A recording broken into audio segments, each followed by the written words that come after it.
Hi everyone, good morning. In today's lesson, we'll learn about finding the equation of the tangent and normal to the curve. So let's first recap about what we have learned so far in this course. In the previous lessons, we first learned about finding the derivative of a function y is equal to x to the power n. So that the derivative of any function, which is y is equal to x to the power n. After derivative, it's nx to the power n minus 1. And we learned about different rules like chain rule, product rule, quotient rule. We also learned about the derivative of trigonometric function and exponential function. I hope you all have that remembered very well. Now, after that, in the previous class, we learned about stationary point or turning point. So I want you all to take a minute to stop and think and recall whatever you know about or whatever you remember about stationary point or turning point. I'll give you all a minute.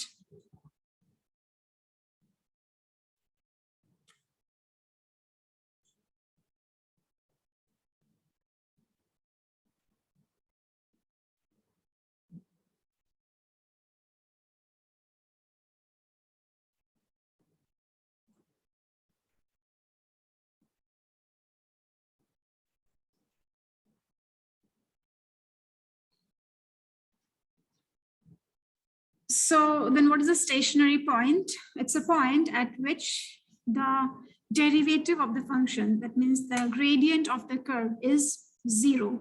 So if I draw a curve, then at a certain point on the curve, if I try to draw the derivative, if I try to draw the tangent to a curve at this point, we'll see that the tangent is a horizontal line. And a horizontal line means it has no steepness. So the gradient of a horizontal line is 0. We also know that the gradient of the curve at any point is equal to the gradient of the tangent drawn at that point. And that's why at the turning points, the gradient of the curve is 0, because if I draw a tangent at the turning point, the tangent is going to be a horizontal line. We've also learned that the turning point or stationary points can either be points of minima or minimum point or maximum point.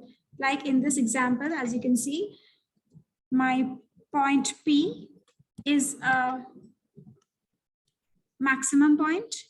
It's a turning point, but its nature is it's a maximum point. And the point Q, this is also a turning point because the gradient is 0. However, what is the nature? The nature, it's a minimum point. Next, we also learned how to identify whether a turning point is a minimum point or a maximum point by using the second derivative. Oh, there is another kind of turning point, which is called point of inflection. So at the point of inflection, for example, the other day we took a curve which looked something like this. So at this point, if we draw the tangent, it will be horizontal. It passes through the curve also, and the gradient is 0. This is a point of inflection. A point of inflection. So by using second derivative, we can find whether the nature of the turning point is a minimum point or a maximum point or a point of inflection, because if d2y dx2, the second derivative, is greater than 0, then the turning point is a minimum point. If the second derivative d2y dx2 is less than 0, then the turning point is a maximum point.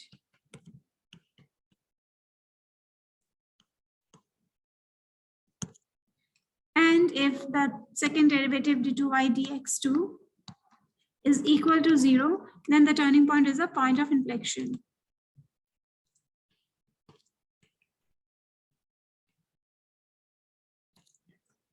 Also, what we know for a turning point is that before the turning point, before the maximum point, the gradient would be positive, and after it is negative. So if the gradient changes from positive, and of course it will be 0 at the turning point, to negative, then that turning point is a maximum point. However, if the gradient changes from negative to positive, then the turning point is a minimum point. So from negative to 0 to positive, we get a minimum point. But in case of point of inflection, as we can see here, if I take a point before the point of inflection, my gradient is a positive gradient, and for a point after also, the gradient is a positive gradient. So the sign of the gradient doesn't change from it was positive, it becomes 0, and then it is positive again. It shows that it's a point of inflection. Or there may be the case also where the gradient is negative, it becomes 0, and then again it's negative. So this is the characteristic of point of inflection.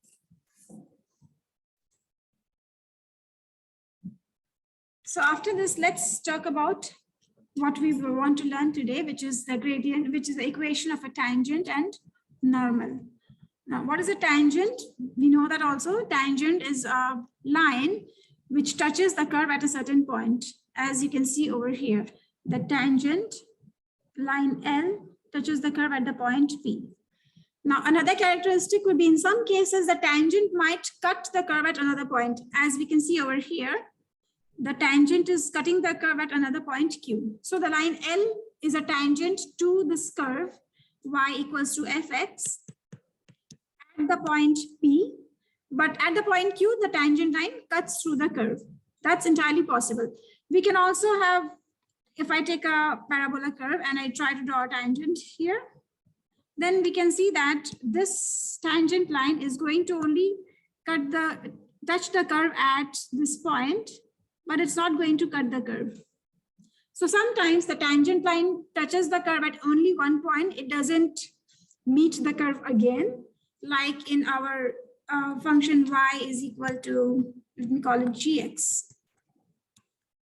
And in certain functions like y is equal to fx, we can see that the tangent line touches the curve at a point, but then it cuts to the curve at another point.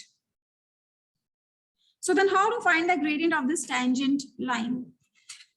Now, this we have learned that the gradient of a tangent at a point, so gradient of the curve at a point is equal to the gradient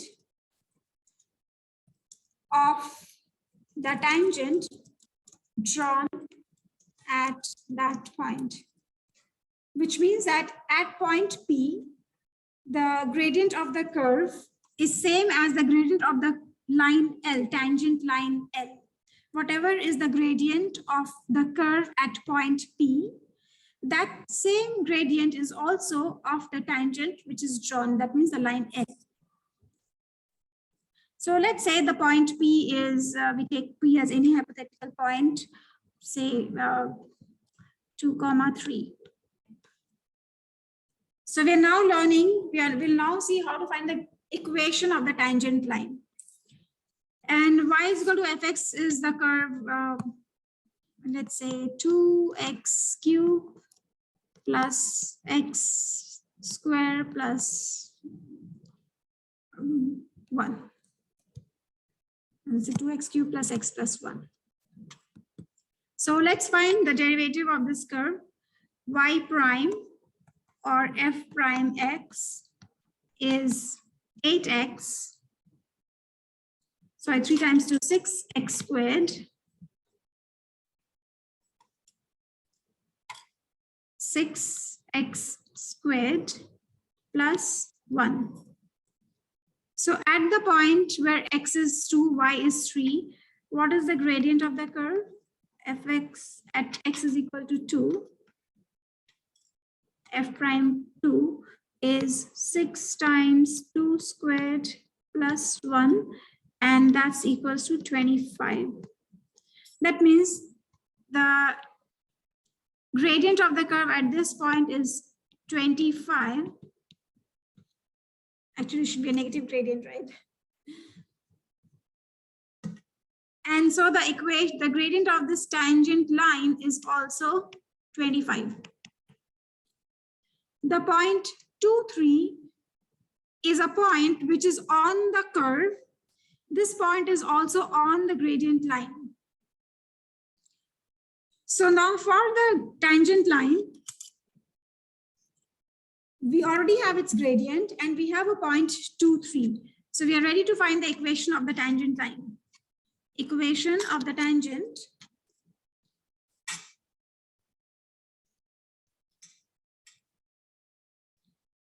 is, since the tangent is a straight line, the equation of a straight line is y minus y1 is equal to mx minus x1, where y1 and x1 are a point on the tangent line and m is the gradient of the tangent line.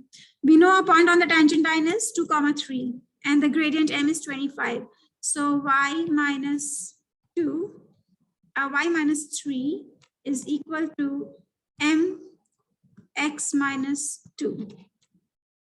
Y minus 3 is equal to 25x plus minus 50.